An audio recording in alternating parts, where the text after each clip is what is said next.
Assieds-toi, car ce que je vais te dire maintenant va changer complètement ta façon de voir les gens autour de toi. Et écoute, ce n'est pas une théorie du complot, ce n'est pas de l'élitisme spirituel déguisé en spiritualité, c'est l'anatomie occulte de l'humanité basée sur des décennies d'études d'Elena Blavatsky avec des textes auxquels la plupart des gens n'auront jamais accès.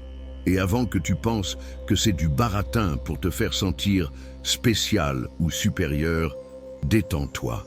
La vérité ici est beaucoup plus dure et beaucoup plus libératrice que n'importe quel massage d'ego. Blavatsky a passé des années au Tibet, en Inde, ayant accès à des manuscrits gardés dans des monastères dont tu ne sais même pas qu'ils existent. Elle a étudié avec des maîtres qui ont traversé des centaines d'incarnations, accumulant des connaissances sur le fonctionnement réel de l'évolution de la conscience humaine. Et l'une des choses qu'elle a découvertes et qui a failli la faire tuer pour l'avoir révélée, c'est que tous les êtres humains ne sont pas égaux à l'intérieur. Je ne parle pas d'intelligence, je ne parle pas de caractère, je ne parle de rien que la société mesure, je parle de quelque chose de beaucoup plus profond, l'origine et le développement de l'étincelle de conscience qui anime un corps humain. Il existe 3 types complètement différents d'êtres humains marchant sur cette planète. 3 types avec des origines différentes, des capacités différentes, des destins différents. Et quand tu comprends ça, quand tu comprends vraiment, soudain ça prend sens pourquoi tu ne t'es jamais intégré, pourquoi certaines personnes semblent vides quand tu regardes dans leurs yeux, pourquoi certains humains ne remettent jamais absolument rien en question et semblent parfaitement heureux dans la matrice. Ce n'est pas un défaut, ce n'est pas nécessairement une évolution retardée. Ce sont des types différents de conscience, opérant dans des corps biologiquement identiques.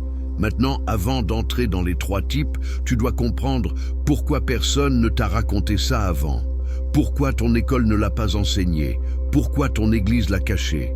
Pourquoi même la plupart des groupes spirituels évitent ce sujet? La réponse est simple, le contrôle. Si les gens savent qu'il existe des différences fondamentales entre les types d'humains, plusieurs systèmes de contrôle s'effondrent immédiatement. La religion ne peut plus vendre l'idée que tous sont également enfants de Dieu et que tous iront au même paradis s'ils obéissent aux règles. La spiritualité commerciale ne peut plus vendre des cours d'éveil, promettant que n'importe qui peut s'illuminer. Le système politique ne peut plus vendre l'égalité, comme si tout le monde avait exactement le même potentiel. Quand Blavatsky a publié La doctrine secrète en 1888, elle a été attaquée de tous côtés. L'Église catholique a tenté d'interdire le livre. Des sociétés secrètes qui pensaient qu'elle en avait trop révélé ont tenté de la discréditer. Même d'autres occultistes se sont retournés contre elle parce qu'elle avait brisé le serment de silence sur certaines vérités. Et écoute, elle savait le risque qu'elle prenait. Elle savait qu'elle allait souffrir pour ça. Mais elle l'a fait quand même parce qu'elle a compris qu'arrivait un moment dans l'histoire de l'humanité où cette information devait être disponible. Et ce moment, c'est maintenant. Alors allons droit au but. Depuis l'enfance, on t'a enseigné que tous naissent égaux spirituellement, n'est-ce pas? Que tout le monde a une âme immortelle, que tout le monde est une étincelle divine, que tout le monde a le même potentiel d'évolution. Mensonge, mensonge complet. Et ce n'est pas de la méchanceté de ma part de dire ça, c'est de l'anatomie. Blavatsky est absolument clair dans ses écrits. Tous les corps humains ne portent pas le même type de conscience. Il existe des différences fondamentales dans la constitution interne des personnes. Et ces différences n'ont rien à voir avec la race, la religion, la nationalité, la classe sociale, rien de ces catégories superficielles que la société a créées. Ça a à voir avec l'origine de l'étincelle de conscience qui anime ce corps physique. Elle a enseigné que l'être humain complet a 7 principes, 7 corps ou véhicules de conscience. Le corps physique que tu vois n'est que le plus dense. Il y a le corps éthérique, l'astral, le mental inférieur, le mental supérieur, le bouddhique et l'atmique. Mais voici le détail qui change tout. Tous les corps humains n'ont pas ces 7 principes développés. Certains n'ont que les 3 inférieurs qui fonctionnent, d'autres ont jusqu'au 4e ou 5e, et une minorité a accès au 7. Et cela détermine complètement ce que cet être humain est capable d'expérimenter, de comprendre et de devenir. Commençons par le premier type, qui est le plus commun et le plus difficile à accepter. Blavatsky a utilisé différents termes à différents moments. Parfois, elle les appelait corps vides, parfois coquilles animées, parfois humains sans ego supérieur. Mais l'idée est toujours la même. Ce sont des corps humains biologiquement parfaits, complètement fonctionnels, avec des cerveaux qui traitent l'information, des cœurs qui pompent le sang, des systèmes nerveux qui répondent aux stimuli, mais sans cette étincelle divine qu'on appelle âme immortelle. Ils n'ont pas de monade, ils n'ont pas le principe atmique développé. Eux, ce sont essentiellement des animaux très sophistiqués dans des corps humains. Et avant que tu penses que c'est de la déshumanisation ou un manque de compassion, arrête-toi et réfléchis. As-tu déjà observé qu'il y a des gens qui ne remettent simplement jamais rien en question? Et ce n'est pas de la stupidité. Il y en a beaucoup parmi eux qui sont super intelligents, qui réussissent, articulés, mais ils ne se posent jamais, à aucun moment de leur vie, les questions fondamentales. D'où viens-je? Où vais-je? Quel est le sens de tout ça? Qu'arrive-t-il après la mort? Ces questions ne leur traversent même pas l'esprit. Pas parce qu'ils choisissent que de les ignorer, mais parce qu'ils n'ont pas la fonction installée qui génère ces questions. Ils naissent, vont à l'école, étudient ce qu'on leur dit d'étudier, travaillent où on leur dit de travailler, se marient avec qui a du sens socialement, ont des enfants au bon moment, achètent la maison, la voiture, font les vacances annuelles, prennent leur retraite, meurent. Et à aucun moment de ce scénario, ils ne lèvent les yeux et disent « Attends une minute, c'est quoi cette mascarade ?» Ils sont parfaitement confortables à l'intérieur de la matrice. En fait, ils ne perçoivent même pas qu'il existe une matrice. Parce que pour percevoir la matrice, tu dois avoir la capacité d'observer de l'extérieur, et ils ne l'ont pas. Blavatsky a expliqué que ce sont des êtres en transition évolutive. Ils sont sortis du règne animal récemment, en termes cosmiques, genre dans les dernières dizaines de milliers d'années, mais n'ont pas encore complètement développé l'individualité, l'autoconscience, l'étincelle divine qui caractérise un humain véritable. Ils sont comme des prototypes, des versions bêta de ce qu'un humain peut être. Et il n'y a rien de mal avec eux dans leur fonction.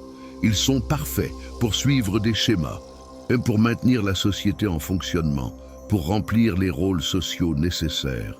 Le problème, c'est quand toi, étant d'un type différent, tu essaies de te relier à eux en attendant une profondeur qu'ils n'ont pas la capacité d'offrir.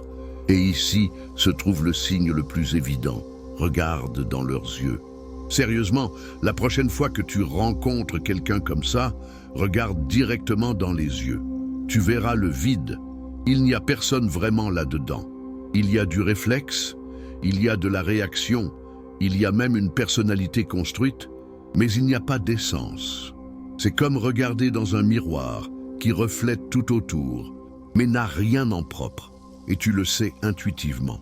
C'est pourquoi certaines personnes te drainent juste en étant prêt, parce que consciemment ou non, tu sens qu'il n'y a pas d'échange réel là. Tu jettes de l'énergie dans un puits sans fond qui ne retourne jamais rien de substantiel. Et écoute, selon Blavatsky, ces humains organiques sont la majorité, genre la vaste majorité de la population planétaire. Certains érudits théosophiques estiment que c'est quelque chose entre 60 à 70% de l'humanité. Et ça a du sens quand tu regardes le monde. Ça a du sens parce que la majorité accepte n'importe quel récit officiel sans questionner. Ça a du sens parce que la propagande fonctionne si bien. Ça a du sens parce que la plupart des gens vivent et meurent sans jamais s'éveiller à absolument rien. Ils ne dorment pas. Ils n'ont littéralement pas le matériel pour se réveiller. Maintenant, passons au deuxième type qui devient plus intéressant. Parce que tu connais probablement beaucoup de gens comme ça. Ce sont ceux que Blavatsky appelait âmes en formation ou égos en développement. Ceux-ci, oui, ont une étincelle divine. Ceux-ci, oui, ont une monade, ont le principe atmique, ont un potentiel d'évolution infini, mais, et c'est un énorme mais, ce sont des âmes jeunes, genre très jeunes. Elles viennent juste de sortir du règne animal, sont passées par quelques rares incarnations comme humains et sont sur les premiers échelons de l'échelle évolutive. Ce sont les personnes que tu vois à tous les ateliers de spiritualité, à toutes les conférences de développement personnel, à toutes les retraites d'ayahuasca. Ils sentent qu'il existe quelque chose de plus. Ils ont cette inquiétude interne, cette quête, mais ils n'arrivent pas à aller en profondeur. Ils restent éternellement en surface, sautant de maître en maître, de technique en technique, de système de croyance en système de croyance. Et ce n'est pas de la paresse, ce n'est pas un manque de sincérité, c'est qu'ils n'ont pas encore la structure interne suffisante pour soutenir la vérité réelle. Pense comme ça. Tu ne donnes pas du calcul avancé à un enfant de 6 ans qui vient d'apprendre à additionner. Pas parce que tu ne veux pas qu'il apprenne, mais parce qu'il n'a pas encore les bases. Les âmes jeunes sont comme ça. Elles doivent passer par certaines expériences, certaines leçons, certains développements, avant d'être prêtes pour des niveaux plus profonds. Et essayer de forcer ça est contre-productif. Tu ne fais que les effrayer et elles régressent. Ce qui marque les âmes jeunes, c'est la dépendance. Elles ont besoin d'un gourou, d'un guide, d'une vision. Elles ont besoin d'une structure toute faite. Elles ont besoin de quelqu'un qui leur dit exactement quoi faire, comment le faire, quand le faire. Elles ne font pas confiance à leur propre intuition. Parce qu'elle n'est pas encore assez développée. Alors, elles s'accrochent aux autorités externes. Et écoute, il n'y a rien de mal à ça à ce stade. Tout le monde passe par là. Même toi, tu es probablement passé par là si tu es une âme ancienne. Mais le problème, c'est que la plupart des systèmes spirituels modernes maintiennent les gens à ce stade intentionnellement. Parce que les âmes dépendantes sont des consommateurs fidèles. Elles achètent cours après cours, livre après livre, session après session, toujours à la recherche de la prochaine promesse de transformation qui n'arrive jamais, parce qu'elles ne sont pas prêtes intérieurement. Blavatsky a beaucoup averti à ce sujet. Elle a critiqué férocement les faux maîtres qui profitent des âmes jeunes en promettant des raccourcis, parce qu'il n'existe pas de raccourcis en évolution. Tu ne sautes pas d'étape. Tu dois passer par chacune, apprendre chaque leçon, développer chaque capacité. Et les âmes jeunes ont besoin de temps, genre beaucoup de temps. Elles ont besoin de dizaines, peut-être de centaines d'incarnations avant d'être prêtes pour les enseignements plus profonds. Et c'est bon, chacun a son rythme. Le problème surgit quand toi, étant possiblement une âme ancienne, tu essaies d'aider les âmes jeunes à évoluer plus vite. Tu vois le potentiel en elles, tu vois où elles pourraient arriver. Alors tu partages des vérités profondes, des techniques avancées, des connaissances occultes. Et tu sais ce qui se passe? Rien. Ou pire, elles se confondent, s'effrayent, te rejettent, pas parce qu'elles sont méchantes, mais parce que tu as essayé de donner de la nourriture solide à qui a encore besoin de lait. Et alors, tu te frustres, tu te fatigues, tu gaspilles de l'énergie à essayer de sauver qui n'a pas demandé à être sauvé et n'est même pas prêt pour ça. Et maintenant, nous arrivons au troisième type. Et si tu es ici, si tu es arrivé jusqu'à ce point de la vidéo, sans décrocher, il y a de fortes chances que tu sois de ce type. Blavatsky les appelait âmes anciennes, égos avancés ou parfois disciples nés. Ce sont des étincelles divines qui sont déjà passées par des centaines, peut-être des milliers d'incarnations. Tu as déjà été tout sur cette planète. Tu as déjà été riche et pauvre, puissant et opprimé, homme et femme, esclave et maître. Tu as déjà vécu dans des civilisations qui n'existent même plus dans les livres d'histoire. Tu as vu des empires monter et s'effondrer. Et maintenant, tu es revenu encore une fois dans cette prison planétaire. Et mec, tu es épuisé. Les âmes anciennes ont quelques marqueurs indéniables. Premièrement, tu as toujours su que tu n'appartenais pas ici. Ce n'est pas un sentiment d'inadéquation sociale normale. C'est une certitude profonde, viscérale, que tu viens d'ailleurs. Tu regardes le ciel la nuit et tu ressens la nostalgie de quelque chose dont tu ne te souviens même pas vraiment. Ou tu ressens la nostalgie d'une maison qui n'existe pas sur ce plan physique. Et ça a commencé tôt. Genre, Tu avais 5, 6 ans, et tu savais déjà qu'il y avait quelque chose de fondamentalement faux avec cette réalité. Deuxième marqueur, tu apprends les choses absurdement trop vite, et ce n'est pas l'intelligence au sens commun. C'est comme si tu le savais déjà et que tu te souviens juste. Tu prends un instrument de musique pour la première fois, et en 2 semaines, tu joues des choses qui devraient le prendre des années. Tu lis sur un concept philosophique complexe, et tu comprends instantanément à des niveaux que même le professeur n'a pas atteints. Tu entres dans de nouvelles situations et tu sais déjà comment naviguer comme si tu avais fait ça 1000 fois avant, parce que tu l'as probablement fait. Troisième marqueur, tu as accès à des mémoires qui ne sont pas de cette vie, des connaissances que tu n'as pas apprises ici. Tu rêves de lieux qui n'existent plus. Tu sais des choses sur des périodes historiques que tu n'as jamais étudiées. Tu as des capacités que tu n'as pas entraînées dans cette incarnation. Et la médecine appelle ça de faux souvenirs ou imagination fertile, mais tu sais que ce n'est pas ça. Tu connais la différence entre imaginer et se souvenir. Et tu te souviens. Quatrième marqueur, tu as une combinaison étrange de compassion profonde avec un détachement total. Tu te soucies intensément de la souffrance d'autrui. Tu ressens la douleur du monde d'une manière qui te paralyse presque, mais en même temps, tu ne t'attaches à rien ni personne. Tu peux aimer profondément et laisser partir sans drame. Tu peux t'impliquer complètement et en même temps tout observer de l'extérieur. Ça confond les gens autour de toi parce qu'ils ne comprennent pas comment tu peux être si présent et si distant simultanément. Mais pour toi, c'est naturel. C'est le produit d'avoir aimé et perdu tant de fois au cours de tant de vies que tu as appris que l'attachement ne fait que multiplier la souffrance. Cinquième marqueur, tu es fatigué d'une façon que le sommeil ne résout pas. Ce n'est pas une dépression clinique, ce n'est pas un burn-out professionnel, c'est une fatigue de l'âme. C'est la fatigue d'avoir fait tout ça 1000 fois avant. Naissance, enfance, adolescence, vie adulte.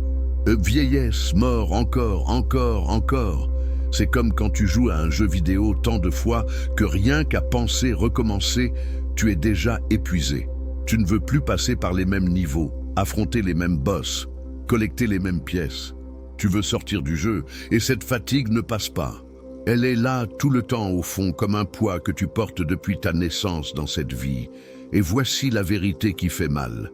Plus l'âme est avancée, plus elle souffre quand elle est incarnée. Tu sais pourquoi? Parce que tu as de la mémoire. Tu as un référentiel de comment les choses pourraient être.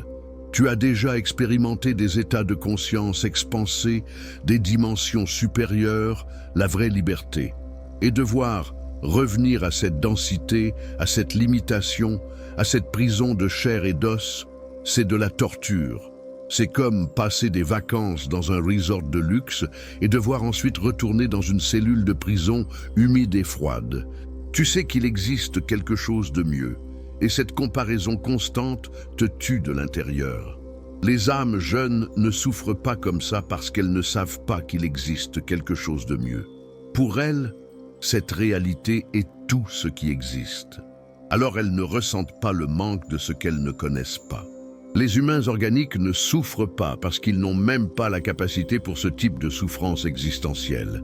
Ils souffrent physiquement, émotionnellement, mais pas cosmiquement. Mais toi, tu souffres à des niveaux que la psychologie n'a pas de nom. Tu souffres parce que tu te souviens. Et le souvenir de la liberté à l'intérieur d'une prison est le pire type de torture. Et la plupart des âmes anciennes commettent la même erreur fatale. Elles essaient de sauver tout le monde.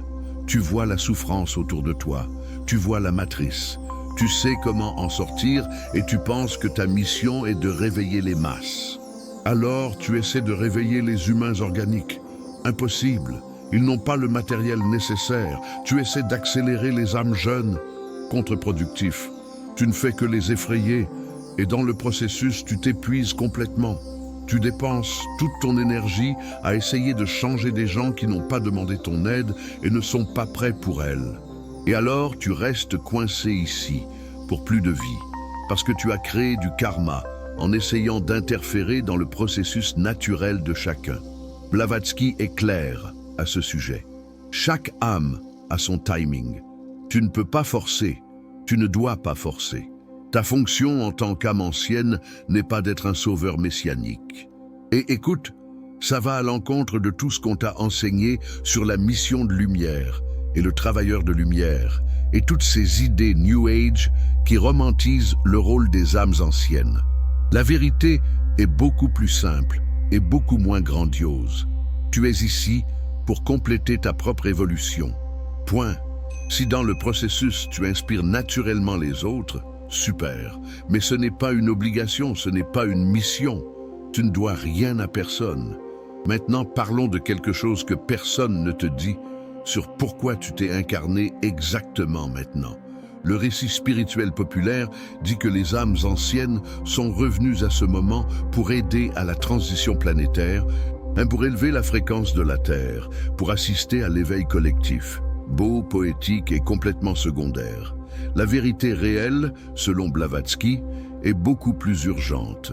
Tu es revenu maintenant parce que c'est ta dernière chance dans le cycle actuel. Elle a enseigné sur les Manvantaras, cycle cosmique gigantesque de manifestations. Nous sommes à la fin d'un de ces cycles. Et qu'est-ce que ça signifie? Ça signifie que si tu ne complètes pas ton évolution maintenant dans cette incarnation, tu devras attendre que le prochain cycle commence. Et ça fait littéralement des millions d'années. Et tu n'es pas revenu ici pour sauver la planète. Tu es revenu pour te sauver toi-même. Et l'horloge tourne beaucoup plus vite que tu ne l'imagines. On ne parle pas de décennies, on parle d'années, peut-être moins. Et voici une autre vérité brutale sur le fait d'être une âme ancienne. Tu ne peux pas avoir de relation normale. Et quand je dis que tu ne peux pas, ce n'est pas une exagération, c'est une impossibilité physique. As-tu déjà essayé de te lier intimement avec quelqu'un de normal? Avec quelqu'un qui vit heureux dans la matrice, préoccupé par le football et les séries télé et la promotion au travail? C'est de la torture. Parce que tu ne peux pas feindre l'intérêt pour les futilités. Tu ne peux pas investir d'énergie émotionnelle dans des drames fabriqués. Tu ne peux pas faire ce théâtre social de gentillesse vide et de conversations superficielles. Le problème, c'est que la relation profonde, le type de relation qui nourrit vraiment l'âme, ne fonctionne qu'entre des consciences de niveau approximativement égal. Et les âmes anciennes sont statistiquement rares. Selon les estimations, c'est quelque chose entre 2 à 5% de la population. Ça signifie que tu peux vivre dans une ville d'1 million de personnes et avoir peut-être 20 000 âmes anciennes là. Et de ces 20 000, combien sont éveillés? Combien ne sont pas perdus dans les addictions, les traumas, les distractions? Combien sont au moment de vie compatibles avec le tien? Les chances de trouver un autre être avec qui tu résonnes vraiment sont minuscules. Et quand tu trouves, et parfois tu trouves, c'est une reconnaissance instantanée. C'est comme retrouver quelqu'un que tu connais depuis 1000 vies, parce que tu le connais probablement. Les âmes anciennes tendent à se réincarner en groupe, par vagues. Vous vous rencontrez vie après vie dans différentes configurations, parfois comme amants, parfois comme amis, parfois comme ennemis. Mais il y a toujours cette sensation de familiarité profonde. Vous n'avez pas besoin de vous expliquer quoi que ce soit. Vous savez simplement. Et quand ça arrive, c'est un soulagement indescriptible, parce qu'enfin tu n'es pas seul. Mais jusqu'à ce que ça arrive, solitude profonde, existentielle, qu'aucune quantité de contact social superficiel ne résout. Et la plupart des âmes anciennes essaient de compenser cette solitude en se forçant à s'intégrer. Elles sortent avec des gens avec qui elles ne raisonnent pas. Elles fréquentent des environnements qui les drainent. Elles feignent l'intérêt pour des sujets qui n'importent pas. Tout ça pour ne pas être seules. Mais ça ne fait qu'empirer parce que la solitude accompagnée est pire que la solitude physique. Au moins quand tu es physiquement seul, tu ne gaspilles pas d'énergie à prétendre être quelqu'un que tu n'es pas. Blavatsky a passé des années isolé au Tibet. Ce n'était pas une punition, c'était une nécessité. Certaines transmutations internes ne peuvent se produire que dans la solitude absolue. Et les âmes anciennes doivent traverser des périodes d'isolement intense comme partie du processus. Ce n'est pas une punition divine, c'est de la physique spirituelle. Tu dois te déconnecter complètement des fréquences externes pour entendre les fréquences internes. Et ça exige une solitude réelle, profonde, prolongée. La plupart résistent, mais ceux qui acceptent, ceux qui traversent, en sortent transformés d'une façon que ceux qui n'ont pas traversé ne comprendront jamais.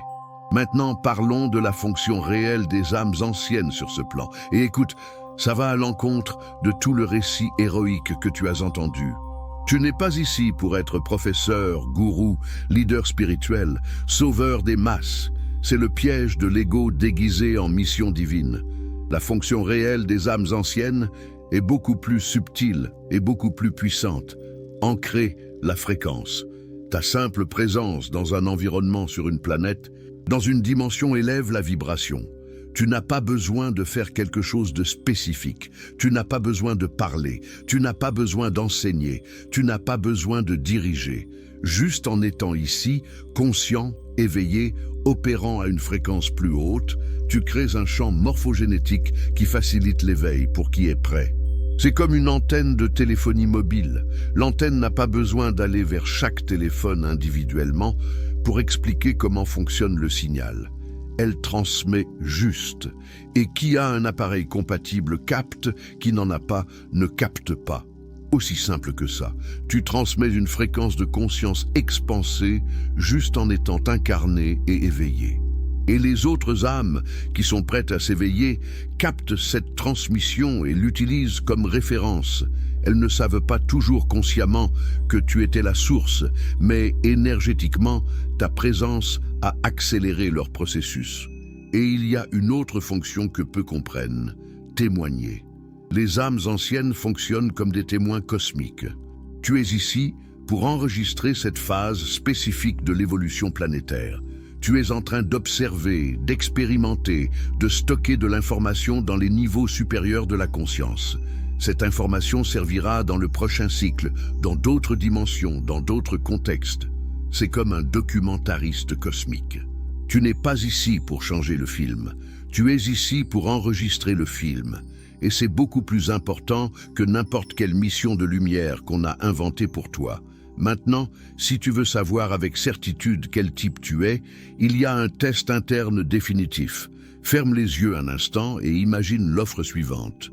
Quelqu'un t'offre une vie parfaite, une relation idéale avec quelqu'un qui t'aime exactement comme tu es, de l'argent infini, tu n'auras plus jamais à t'inquiéter des factures, une santé parfaite. Ton corps fonctionne impeccablement jusqu'à ce que tu meures en paix à 90 ans. De la reconnaissance.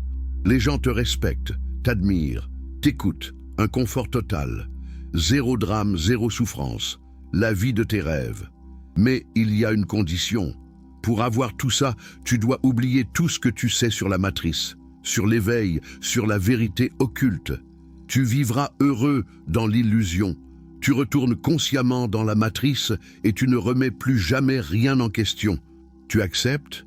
Si ta réponse immédiate, viscérale, avant même de penser est oui, tu es une âme jeune ou un humain organique.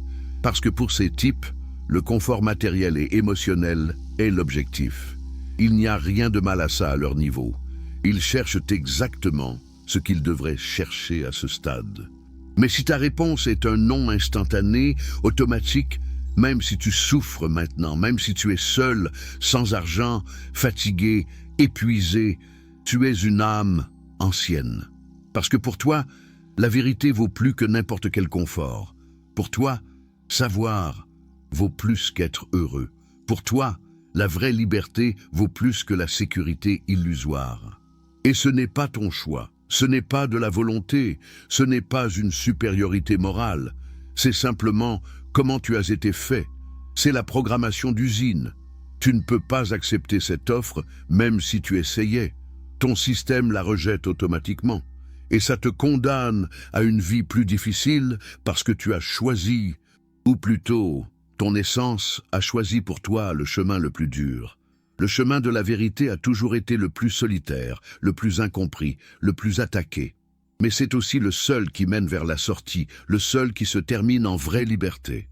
Et maintenant, nous arrivons au point culminant, à ce qui importe vraiment, la raison pour laquelle tu regardes ça maintenant. Blavatsky a prédit qu'arriverait un moment dans l'évolution planétaire où se produirait ce qu'elle appelait la séparation des races. Pas les races physiques, les races évolutives, les types de conscience. Elle a dit que les 3 types commenceraient à se séparer, pas physiquement, mais en termes de réalité expérimentée. Et ce moment, c'est maintenant.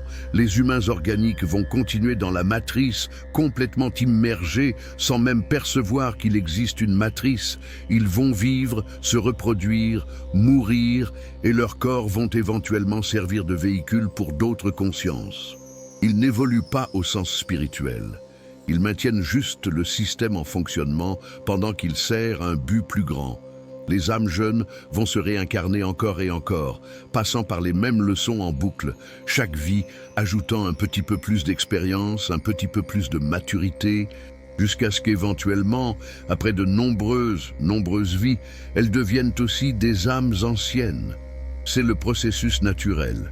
Il n'y a pas de raccourci. Mais les âmes anciennes, celles qui complètent l'évolution dans cette fenêtre de temps qui est ouverte maintenant, vont sortir du cycle de réincarnation obligatoire, vont se libérer de la roue. Et ce n'est pas une ascension dans un flash de lumière avec trompette et ange. Ce n'est pas une rupture dramatique, c'est une graduation silencieuse. Tu arrêtes simplement d'avoir besoin de revenir. Tu as complété le curriculum, tu as appris tout ce que ce plan avait à enseigner et tu es libéré. Mais, et c'est un énorme mais, la fenêtre pour ça ne reste pas ouverte indéfiniment. Blavatsky est clair. Il existe des moments spécifiques dans les cycles cosmiques où cette libération est possible. Et en dehors de ces moments, tu restes coincé dans le cycle pour plus longtemps. Combien de temps? Un manvantara entier, des millions d'années. Et écoute, si tu es une âme ancienne qui est déjà passée par des centaines de vies, tu sais combien de temps c'est. Tu sais combien de fatigue c'est. Tu peux supporter encore des millions d'années de ça. Et voici le test final. La tentation ultime. Quand tu es proche de compléter, quand tu es presque en train de sortir, la matrice fait une dernière tentative pour te piéger de nouveau. Elle t'offre exactement ce que tu penses avoir besoin. Et l'offre est parfaite. Elle est spécifique pour toi. Elle est conçue pour attraper tes points faibles. Et tu voudras accepter avec chaque fibre de ton être. Ça peut être une relation qui surgit de nulle part et semble trop parfaite pour être vraie. Ça peut être une opportunité professionnelle qui résout tous tes problèmes financiers. Ça peut être une guérison miraculeuse pour quelque chose dont tu souffres depuis des années. Ça peut être une reconnaissance publique que tu as toujours voulu. Ça peut être n'importe quoi, mais ça vient toujours déguisé en bénédiction. Et la condition implicite est toujours la même. Pour accepter ça, tu dois ralentir ton éveil. Tu dois investir de l'énergie de retour dans la matrice. Tu dois te reconnecter avec le système. Et écoute, 99% des âmes anciennes échouent à ce test. Pas parce qu'elles sont faibles, mais parce que le timing est parfait. L'offre vient toujours quand tu es le plus vulnérable, le plus fatigué, le plus désespéré pour un soulagement. Et tu prends. Et à la seconde où tu prends, tu réinitialises. Tu ne retournes pas au début total, mais tu perds l'élan. Et ça prendra plus de vie jusqu'à ce que tu aies une autre chance. Alors la question maintenant n'est pas « quel type suis-je » Tu le sais déjà si tu es honnête avec toi-même. La question est « qu'est-ce que je fais ?» avec cette information, parce que tu peux faire 2 choses. Soit tu utilises ça comme préparation pour le test qui va inévitablement venir, soit tu oublies dans 2 jours et tu retournes à l'automatique.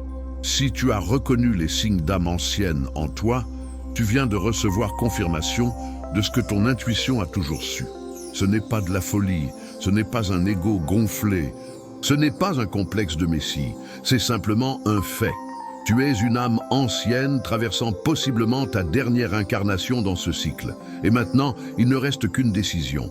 Vas-tu honorer ça ou vas-tu prétendre ne pas savoir? Parce que maintenant tu sais.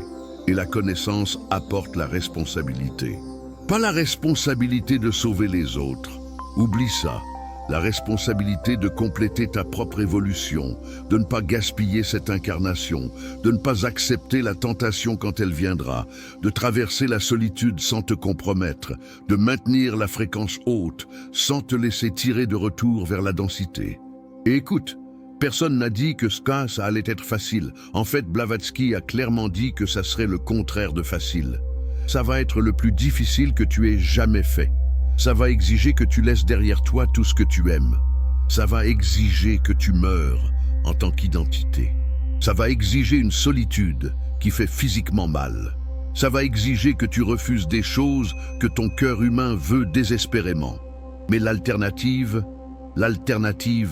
c'est rester encore des millions d'années coincés ici, passant par les mêmes merdes, naissant, souffrant, mourant, renaissant encore et encore et encore. Jusqu'à quand ?